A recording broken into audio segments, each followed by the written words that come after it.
Good morning. She said my name already. Thank you. I'm Stacia. So today's reading comes from Esther, chapter 4, verses 1 through 16. Please follow along in your own Bibles or simply listen as the scriptures are read. Again, that's Esther, chapter 4, starting with verse 1. As you are able, we invite you to stand for the reading of God's word.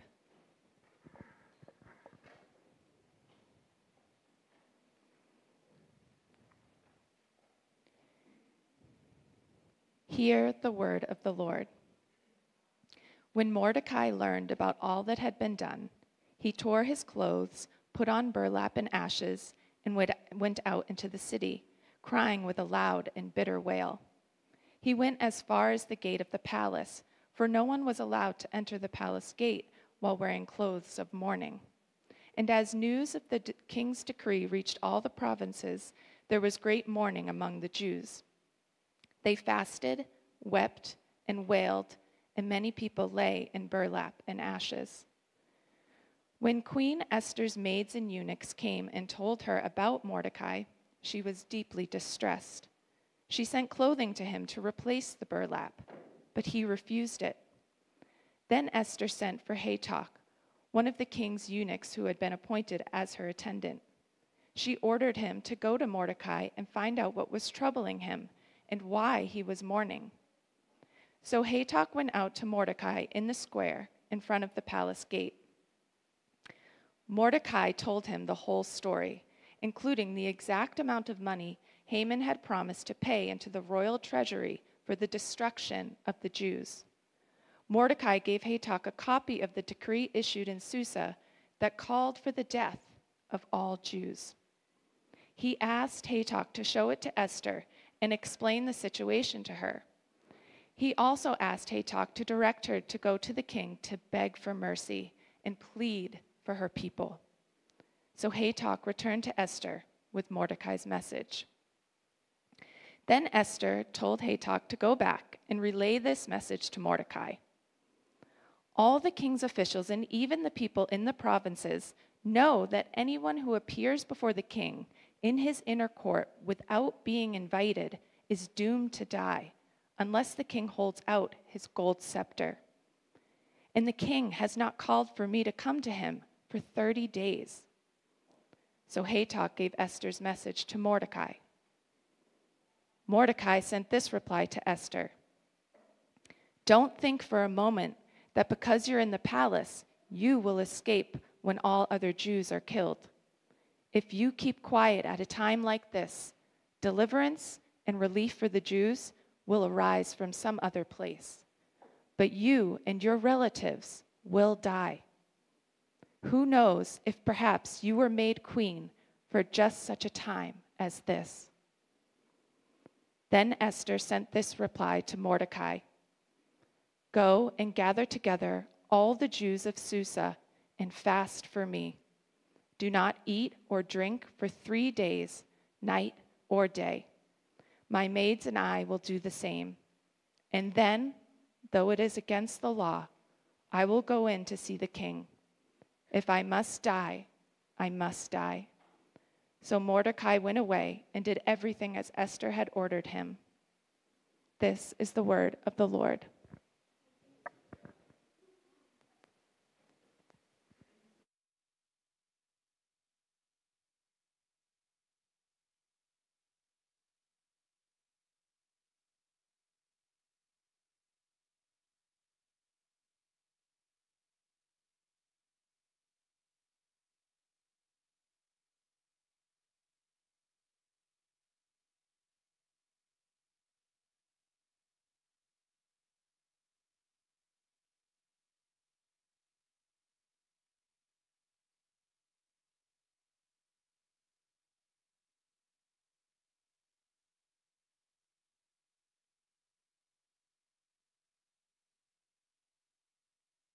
You may be seated.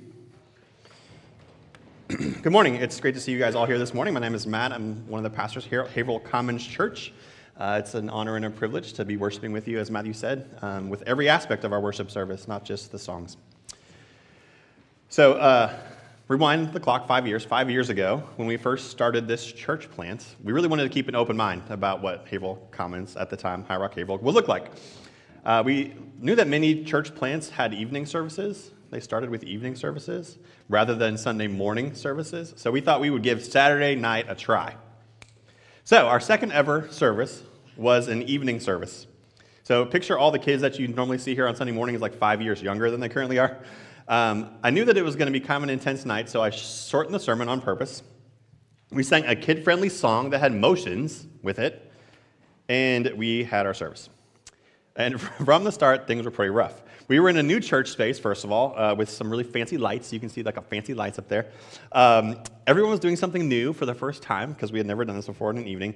And it turns out that the 4 to 6 p.m. time slot on Saturday evenings is actually the witching hour for 7 to 3-year-old kids. So the kids all came forward to do their songs, but they didn't just do the motions.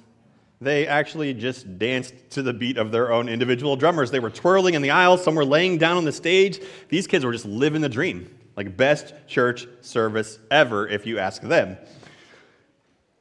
From my perspective, we had officially entered into Lord of the Flies territory. It was total chaos. And to be clear, the kids were great. They were great. They were just doing normal kid things. We just hadn't given them enough structure for them to thrive on this service. That night, we had some brand new people coming to visit us for the very first time. They were checking us out. And they checked us out, and then they were out. They were one and done. They came and they saw, and they got the heck out of there and never came back again. Thankfully, Gary and Ellen Cushing came back again. That was their first service with us. Somehow they found the courage to give us another chance, another shot. And thank the good Lord, because they are both amazing and awesome. So, Gary and Ellen. The outcome of that story, another outcome, is that, as you can see, we decided that Sunday mornings were a better option for gathering as a church community. Have you ever found yourself in that kind of situation? Things are awkward, things are uncomfortable, things are unexpected, things are a little bit different, and within minutes you know that you don't really want to be there anymore. It's an awkward work party.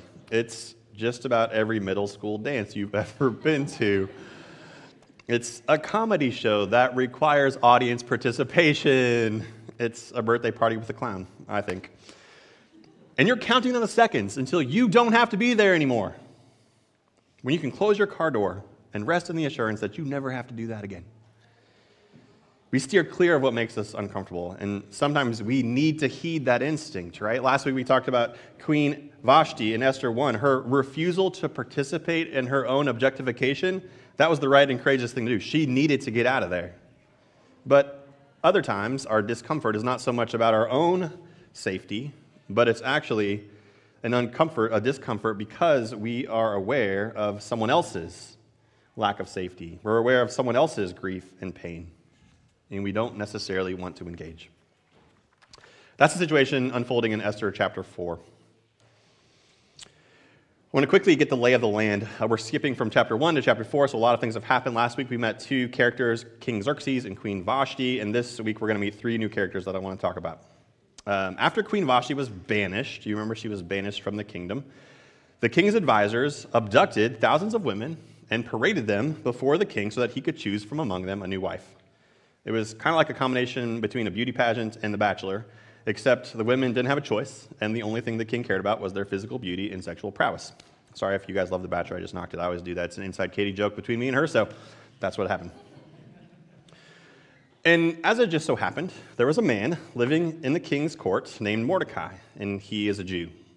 He's part of the tribe of Benjamin. He's actually a descendant of King Saul himself. And as it so happened, Mordecai has a cousin, a young woman named Hadassah, who was very beautiful. Her mother and father had died, so she is an orphan. Mordecai, seeing her in need, adopts her into his family and raises her as his own daughter. And because she's very beautiful, Hadassah, using her Persian-sounding name Esther, was forced into this contest to become the new queen. The passive verbs in this passage make it clear that these things are happening to her. They're happening to Esther. She's not choosing them. It's not her fault. It's not Mordecai's fault. They have no choice in the matter. It just is. Then the verbs shift actually to active tense, interestingly enough, and it lets us know that Esther, despite of the fact that these things were happening to her, is actively trying to do things to make the best of a horrible situation, doing what she could do to survive. And it turns out she made an impression, not only because of her appearance, but also because of the way she carried herself. She's immediately given special treatment. She's assigned 7 maids from the palace to care for her, and she's given the very best rooms in the land, all in preparation for her one night with the king.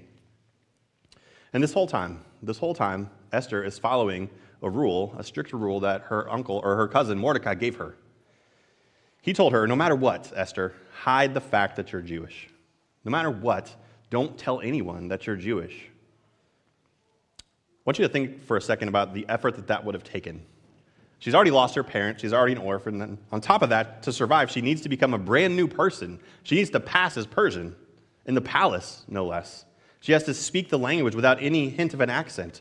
She has to overhaul her mannerisms. She has to change her appearance. She has to change her clothing to survive. And so she does. And it worked. All her efforts work. The king chooses Esther, and he puts the crown on her head and declares her queen instead of Vashti. All right, so we got 2 new characters, Mordecai, we got Esther. These are Jews in the capital city of Susa trying to survive. All right, the fourth character, his name is Haman. This is Esther chapter 3 summary. Sometime later, it says in chapter 3, verse 1, King Xerxes promoted Haman, son of Ammedatha, the Agagite, over all the other nobles, making him the most powerful official in the empire. All the king's officials would bow down before Haman to show him respect whenever he passed by. But Mordecai refused. Mordecai refused to bow down or show him respect. Now, in chapter 3, the author of Esther goes out of his way to make sure that we understand the source of this enmity between Haman and Mordecai. These 2 men, it turns out, are ancient enemies if you look at their lineage. Their families had fought each other. Their families had killed each other for generations. So their conflict is actually personal. They don't like each other. So when Mordecai would not bow to him, Haman decided to take it to another level.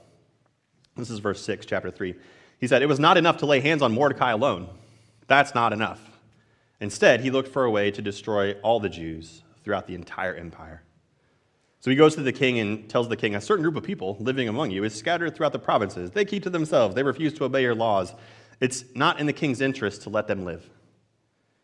So Xerxes doesn't really give it a second thought. He's pretty nonchalant. Why should he care about one insignificant group among the groups that he rules?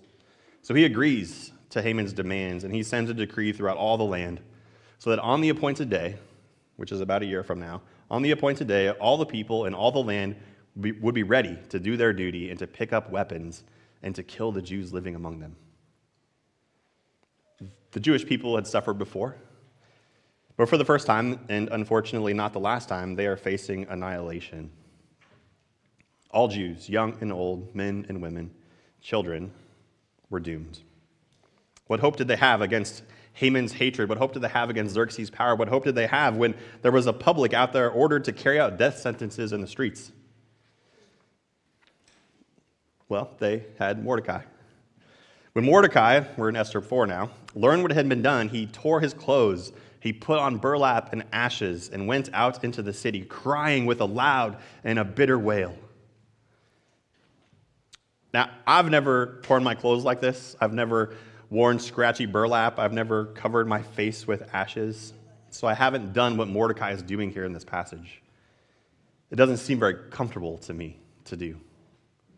And that's the whole point of what Mordecai is doing. Mordecai is lamenting. Mordecai is lamenting. Laments are prayers. They're born out of suffering. They're born out of need. A lament is a cry of pain that comes from a deep place within us when we're so raw and so vulnerable and so honest that it pours out of us like a tormented wail. A wail that says things are not as they should be. A wail begging God to intervene, to engage, and to end the suffering that we're experiencing. We don't merely speak laments with our voices, we feel them in our whole bodies. Hence the scratchy burlap, hence the ashes on the face. We feel lament. Mordecai, faced with the horror of genocide, went out into the city, a loud and bitter wail pealing from his soul. Of course, King Xerxes would not allow this kind of lament or grief within the palace. Kings don't grieve, and they don't want to hear grieving. So Mordecai can't come into the palace, but he can go right up to the gates. So he goes right up to the gates, because maybe at the gates, if he's loud enough, he'll catch the ear of the person he really cares about, not Xerxes, but his cousin, the girl that he raised as his own, Esther. And Esther does hear his cry. She hears him. Verse 4, when her servants tell her about his grief, she's deeply distressed. She's deeply distressed. So she sends him new clothes. She sends him new clothes. Interesting, right? Esther's first response to Mordecai's grief is to give him new clothes so that he can get out of the burlap that he's wearing, right? So that he can clean off the ashes, so that he can stop lamenting. You know, typically people with power are uncomfortable or even offended when they hear cries like these of those who are suffering. That's why Xerxes lives behind the palace walls. It's the equivalent of, hello, upset person. Can you please quiet down? You are making quite the scene.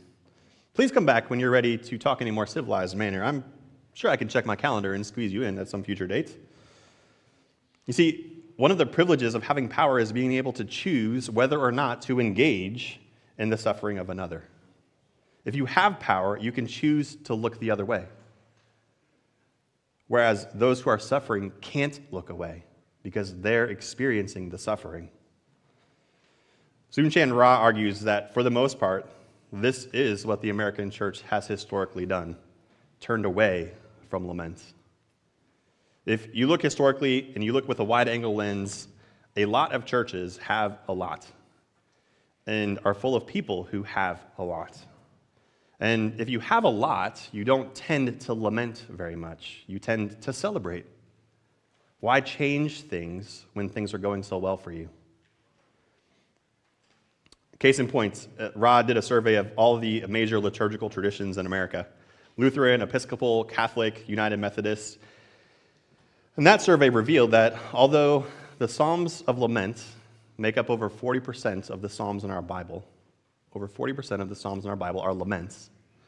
Psalms of Lament are the most often omitted from books of worship, from liturgical practices, from books of prayer. If you look at the most popular contemporary Christian music played in churches today, they are not laments. They're songs of praise. Here's a snapshot, top 100 right now. Goodness of God, great are you, Lord. How great is our God. What a beautiful name. 10,000 reasons. Living hope. Glorious day. Raise a hallelujah. Great songs. Powerful songs. We sing these songs. These are true songs. I'm not knocking these songs. I'm just saying that we're missing some songs. We're missing songs of lament. Now, there are Christian communities full of people who have suffered and struggled for survival, who continue to feel inequity and injustice. And in those churches, deep-seated, long-standing, historic suffering is given expression. And in those churches, you'll hear laments. You'll hear people crying out, naming what's wrong with the world and asking God to change it and to make it right. So my point isn't that lament is better or more accurate than praise. My point is that we actually need both. The fullness of the gospel message occurs at the intersection of praise and lament. We need Good Friday, right? And we need Easter. We need the cross and the resurrection. That's my first point. We need both.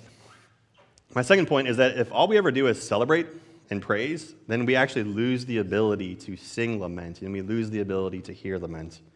If we stay in the comfort of the palace, we will ignore the suffering that's happening at the gates. I read in one estimate that Mordecai, when he was wailing at the palace gates, Esther had been queen at that point for about 3 years, and maybe even up to 8 years, some estimates said, which means years of getting used to life in the palace, years of being Persian, years of growing disconnected from the experiences of those at the gates. So when Esther first hears Mordecai's lament, probably out of concern for him, she actually wants him to stop lamenting. And he refuses. He doesn't accept the clothes she offers. He refuses. He continues to grieve at the gates. And only then, only after he continues to grieve, only after he continues to lament, did his song actually pierce her heart. Esther slows down, and she stops and listens. And she actually finally asks, "Why are you grieving, Mordecai? Like, what's wrong?" So he tells her, the king had ordered the death of all the Jews. And in that moment, Esther's whole world changed. Mordecai had always told her to conceal her Jewish identity, But now Mordecai is reminding Esther that she was actually not Persian. She's actually Jewish. She realized that right outside the palace walls, the people, her people, are in danger.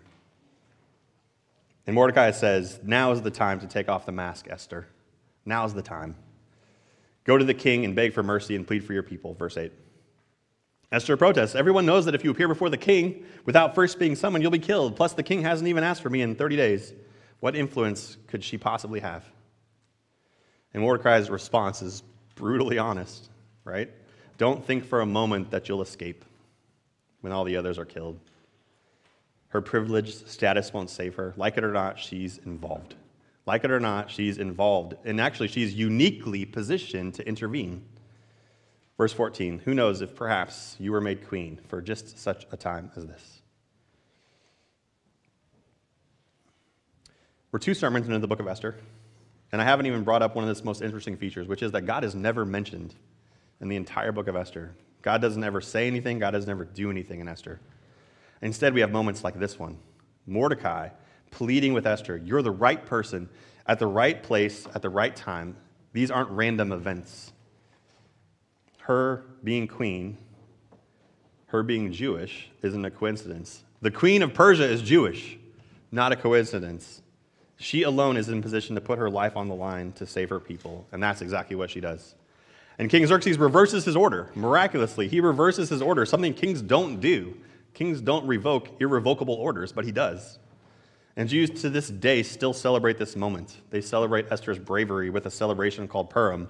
And during Purim, they read the whole book of Esther. They give charity to at least 2 needy individuals. They give the gift of food to at least 1 other person. And then they party. They just celebrate God's deliverance and grace. But I'm not sure that any of that happens if Mordecai doesn't lament in the first place. If Mordecai doesn't go before Esther and lament to make her see the suffering of the people. Lament has the same power for us, the power to shake us awake out of our comfortable palaces. Lament reorients us. Lament transforms us so that we're listening to the pain of our world and to the suffering of another. But it's so hard to hear hard things. It doesn't feel good. And there are just so many hard things. We are subject to an unceasing stream of media content bombarding us as never before to the world's pain and suffering. The tragedies hit us with such rapid succession that we don't even have time to process one before the next one hits. Before we've even had time to process the trauma we witnessed, we're dealing with another school shooting or another racial hate crime or another sexual abuse headline, another military offensive, another earthquake, another grieving person at the gates. And it is a lot to take in. As many of you know, our family is invested in foster and adoptive care. And a couple years ago, I signed up to receive a daily email from the good people at Fostering Hope of the Merrimack Valley. And in each email, it asked me to pray for a specific child in the foster system living right here in our area, right here in the Merrimack Valley, a child who is waiting for an adoptive home. And so every morning, an email. Pray for Carter from New Hampshire, who is waiting for an adoptive family. Carter is 10 years old and has an energetic spirit. Carter is doing well in school and enjoys playing with others. Carter desperately wants to be accepted by a loving and nurturing family. And every morning, a picture. And for a long time, I opened each email, and I prayed for each kid. I'd pray for Annabelle, who loves wearing pink and purple. And I'd pray for Aubriana, who wants to help with cooking and chores.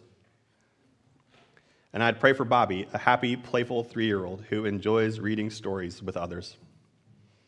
Every morning, a story, and every morning, a picture.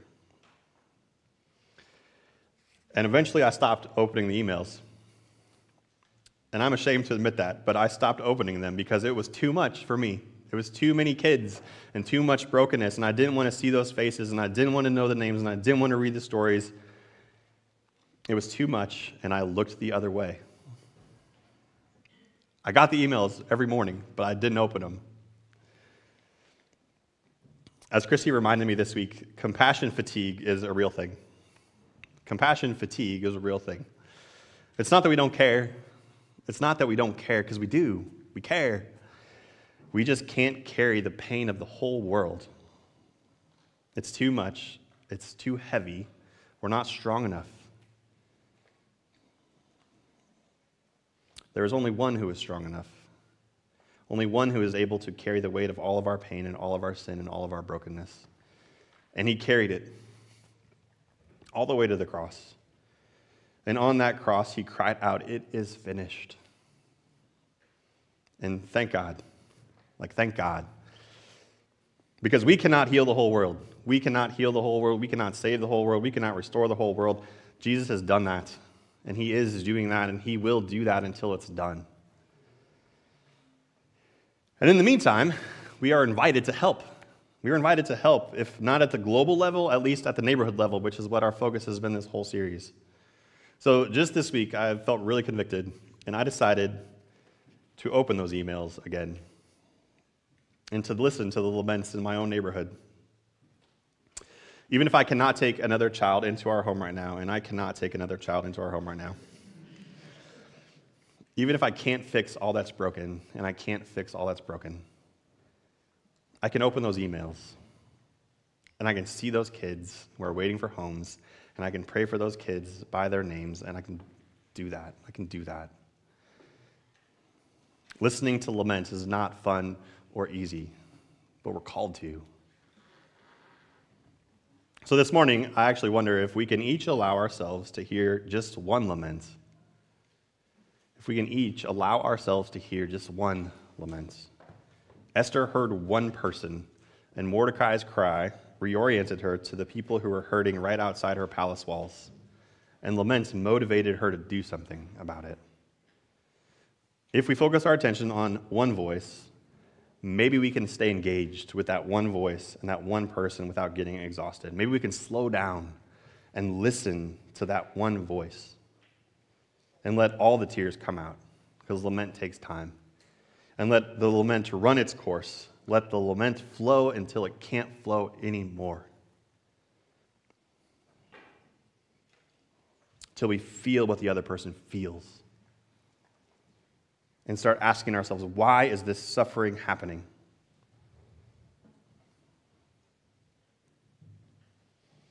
And as we seek the source of that suffering, of that pain, why is this happening? My encouragement is that we resist the pressure to jump to praise too quickly. It's tempting to just go right to praise and celebration, but resist that temptation. Resist the temptation to fly to quick fixes or easy answers to what, in reality, are very complex issues.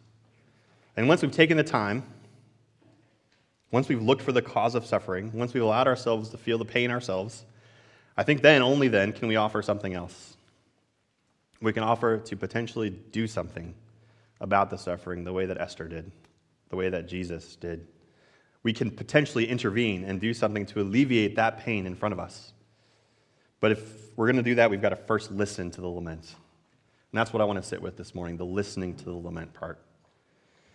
Last year during Lent, we wrote down our own lament offerings, if you guys remember this, on the little brown cards in the pews, and we collected them all each week. And then for Easter, Ben covered our laments with the hope of new life and this beautiful piece of art.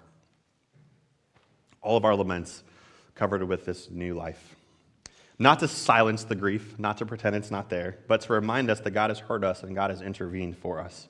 God has done something. Jesus has taken our pain and suffering and our anguish cries of how long into himself. He has taken our pain and he has made it his pain and then transforms it. Ashes into beauty, death into resurrection. So, if you're willing to, I want to close with a little bit of participation this morning. I invite you to take one of those brown cards, maybe at the back of the communication card, and I want you to write down a lament that you hear this morning. What voice do you hear in your neighborhood, or what voice do you hear in your own heart? Maybe it's a specific grief or loss or pain that you felt personally. Maybe you're singing a lament this morning. You've experienced something so hard, so heavy, so horrific, that your lament is the one you want to write down. Or maybe it's a lament that you're hearing at the palace gates. Maybe it's a lament that you hear at the gates of your house or your neighborhood or your community. Maybe it's even coming from someone else in this very room that you know is hurting. But I'd love it if you would write down a lament that you hear this morning. Just one voice. And I think for the next few minutes, I'm going to have the band come forward. You guys can come up now. They're going to play a song for us. We're not going to sing it. We're going to stay seated. They're going to play a song for us. And as they play, I want you to sit with the lament that you write down and hear it, like hear the lament, and allow yourself to feel it. Be present to this suffering, to this pain.